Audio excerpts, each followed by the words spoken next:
मेरे प्यारे बच्चों, कैसे हैं आप? क्या आज आप कुछ नया सीखने के लिए तैयार हैं?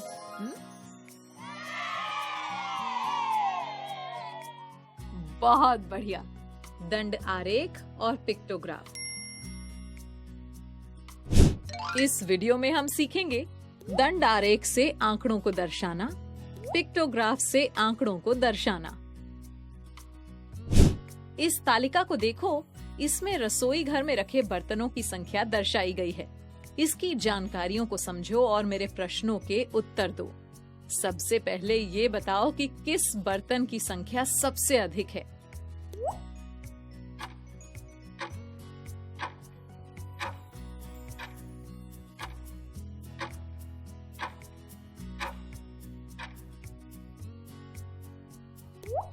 दीदी, थालियों की संख्या सबसे अधिक है। हाँ पटर, और किस बर्तन की संख्या सबसे कम है? प्लेटों की। शाबाश बच्चों, सही बताया। चलो बच्चों, अब आंकड़ों को व्यवस्थित करने के एक और नए तरीके को सीखते हैं। कौन सा तरीका दीदी? इस तरीके में आंकड़ों को दंडों यानी आयताकार पट्टियों की मदद से दिखाया जाता है, जिसे दंड आरेख कहते हैं। कैसे दीदी? आओ समझते हैं। देखो बच्चों, यहाँ पर एक तालिका दी गई है जिसमें खेल प्रतियोगिता में साहिल, राधा, सुमन और अजय द्वारा जीते गए पदकों की संख्या लिखी गई है। अब इस पर हम बच्चों द्वारा जीते गए पदकों की संख्या को दर्शाएंगे। दंड आरेख कैसे बनाएंगे दीदी? बताती हूँ। दंड आरेख बनाने के लिए सबसे पहले हम खींचते हैं दो रेखाएं, एक खड़ी रेखा और एक आड़ी रेखा। अब जैसे इस तालिका में दो कॉलमों की सहायता से आंकड़ों को लिखा गया है, वैसे ही अब हम इन दो रेखाओं की सहायता से आंकड़ों को दर्शाएंगे। रेखाओं की सहायता से? हाँ चटर, देखो, इस आड़ी रेखा पर दर्शाएंगे हम बच्चों के नाम और इस खड़ी रेखा पर पदकों की संख्या। इसके लिए सबसे पहले हम इस आड़ी रेखा पर जितने बच्चे हैं बराबर बराबर दूरी पर उतने चिन्ह बना लेंगे। 4 बच्चे हैं दीदी। हाँ, तो ये लगा दिए हमने 4 चिन्ह। अब 4 चिन्ह के नीचे प्रत्येक बच्चे का नाम लिख देंगे, साहिल, राधा, सुमन और अजय। अब इस पर हम बच्चों द्वारा जीते गए पदकों की संख्या को दर्शाएंगे।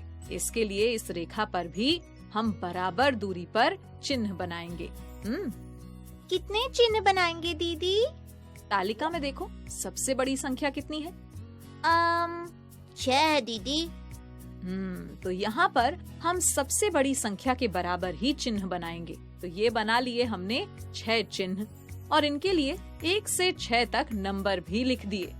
याद रहे कि सभी चिन्हों के बीच की दूरी हमेशा समान होनी चाहिए। अब हम आंकड़ों के लिए दंड या आयताकार पट्टियां बनाएंगे।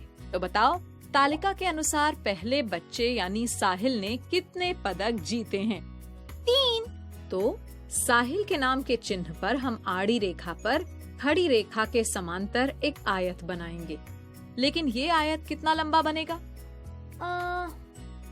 पता नहीं दीदी। अरे, साहिल द्वारा जीते गए पदकों की संख्या है 3, तो इस आयत की लंबाई 3 के चिन्ह तक ही होगी। समझे ना? हाँ दीदी। तो बताओ, राधा के लिए हम अगला दंड कैसे बनाएंगे? हम राधा के नाम के चिन्ह पर आयताकार पट्टी बनाएंगे। राधा ने 6 पदक जीते हैं, तो आयत की लंबाई 6 के चिन्ह तक होगी। बिल्कुल ठीक। इसी तरह सुमन के लिए बनने वाले दंड की लंबाई 2 और अजय के लिए बनने वाले दंड की लंबाई 5 के चिन्ह तक बनाएंगे। एक बात और याद रखना बच्चों, हम जो दंड बनाएंगे उनकी चौड़ाई और उनके बीच की दूरी समान होनी चाहिए। ठीक? जी दीदी। तो ये बन गया हमारा दंड आरेख। इसकी मदद से भी अब हम उन जानकारियों को आसानी से समझ सकते हैं जो तालिका में दी गई थी। मजेदार है ना आंकड़ों को दर्शाने का ये तरीका? हाँ दीदी, बहुत मजेदार है। बच्चों, चटर के पास अलग अलग रंगों के कंचे हैं।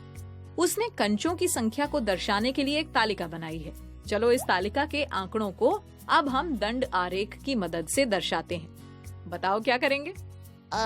दंड आरेख बनाने के लिए सबसे पहले हम एक खड़ी रेखा और एक आड़ी रेखा खींचेंगे। अब इस आड़ी रेखा पर बराबर दूरी पर चिन्ह बनाकर हम कंचों के रंग यानी लाल, नीला, हरा और पीला लिखेंगे। और इस खड़ी रेखा से कंचों की संख्या को दर्शाने के लिए तालिका में जो सबसे बड़ी संख्या है ना, उतने चिन्ह बना लेंगे। यहाँ सबसे बड़ी संख्या है 8, तो ये लगा लिए हमने 8 चिन्ह। अब हम आंकड़ों के लिए दंड या आयताकार पट्टियां बनाएंगे। तो बताओ लाल रंग के कितने कंचे हैं? 4 कंचे। तो ये बन गई 4 के चिन्ह तक लंबी आयताकार पट्टी। अब नीले रंग के कंचों के लिए कितनी लंबी पट्टी बनेगी? नीले रंग के 8 कंचे हैं, तो 8 के चिन्ह तक लंबी पट्टी बनाएंगे दीदी। एकदम सही। इसी तरह हरे कंचों के लिए 5 और पीले कंचों के लिए 6 के चिन्ह तक लंबी आयताकार पट्टियां बना लेंगे। अब ये दंड आरेख बन गया है ना दीदी? हाँ चटर।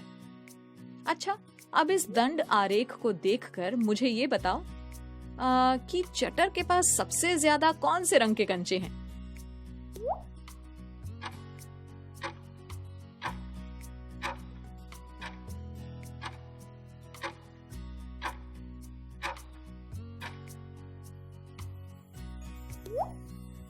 सबसे ज्यादा है 8, यानी नीले रंग के कंचे। एकदम सही। अब ये बताओ कि किस रंग के कंचे हरे रंग के कंचों से कम हैं? हरे रंग के कंचे हैं 5 और 5 से कम है 4, तो लाल रंग के कंचे हरे रंग के कंचों से कम है दीदी। बहुत अच्छे बच्चों, शाबाश। अब आपने दंड आरेख के बारे में अच्छी तरह से समझ लिया है।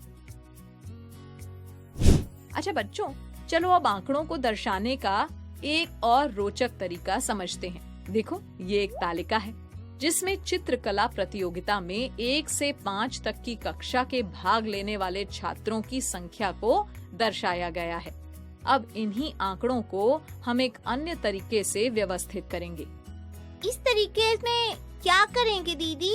बच्चों, इस तरीके में आंकड़ों को दर्शाने के लिए प्रतीक चित्रों का प्रयोग किया जाता है। इसे पिक्टोग्राफ कहते हैं। कौन से प्रतीक चित्र दीदी? हम अपनी सुविधा के अनुसार कोई भी प्रतीक चित्र बना सकते हैं, जैसे आयत, त्रिभुज, गोला। लेकिन ध्यान रखना, वही प्रतीक चित्र लेना जो बनने में आसान हो। इसे कैसे बनाएंगे दीदी? आओ मिलकर बनाते हैं। देखो, इस तालिका के अनुसार कक्षा 1 के 5, कक्षा 2 के 3, कक्षा 3 के 4, कक्षा 4 के 6 और कक्षा 5 के 7 बच्चों ने प्रतियोगिता में भाग लिया। अब बनाते हैं इसका पिक्टोग्राफ। पिक्टोग्राफ बनाने के लिए सबसे पहले हम 2 कॉलम बनाएंगे। पहले कॉलम का शीर्षक होगा कक्षाएं और इस कॉलम में सभी कक्षाओं के लिए खाने बनाकर उनके नाम लिख देंगे।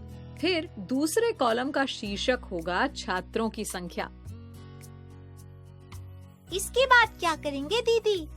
अब हम आंकड़ों को दर्शाने के लिए एक प्रतीक चित्र लेंगे। यहाँ हमें छात्रों की संख्या को दर्शाना है, तो हम हंसते हुए चेहरे यानी स्माइली का प्रयोग प्रतीक चित्र के रूप में करेंगे। अब बताओ कि कक्षा 1 के कितने छात्रों ने भाग लिया? 5 छात्रों ने। तो 5 छात्रों के लिए यहाँ हम 5 स्माइली बना देंगे। अब कक्षा 2 के छात्रों की संख्या बताओ। कक्षा 2 के 3 छात्रों ने चित्रकला प्रतियोगिता में भाग लिया है दीदी। तो ये बन गए कक्षा 2 के खाने में 3 स्माइली। अब बताओ कक्षा 3 और 4 के खाने में कितने स्माइली बनाएंगे? कक्षा 3 के 4 छात्रों ने प्रतियोगिता में भाग लिया है, तो यहाँ पर 4 ही स्माइली बनाएंगे। फिर कक्षा 4 के खाने में 6 स्माइली बनाएंगे। अरे वाह, एकदम सही बच्चों। इसी तरह अंतिम खाने में बनेंगे 7 स्माइली, क्योंकि कक्षा 5 के 7 बच्चों ने चित्रकला प्रतियोगिता में भाग लिया है।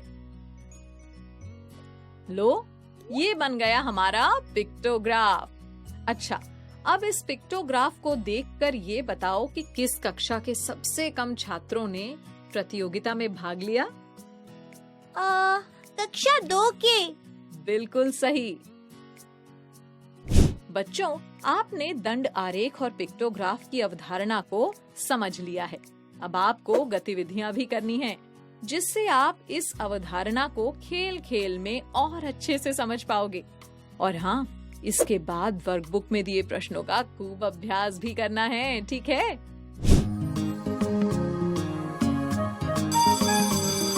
ओके बच्चों, बाय बाय बाय। बच्चों, अब मैं जाती हूँ, कल फिर मिलने आती हूँ। इंग्लिश में अब होंगी बातें, मैथ सीखेंगे हंसते गाते।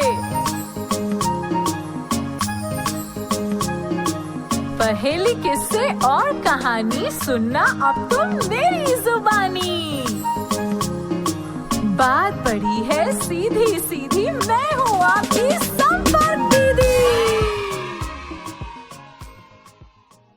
आपको ये वीडियो देखकर मजा आया ना?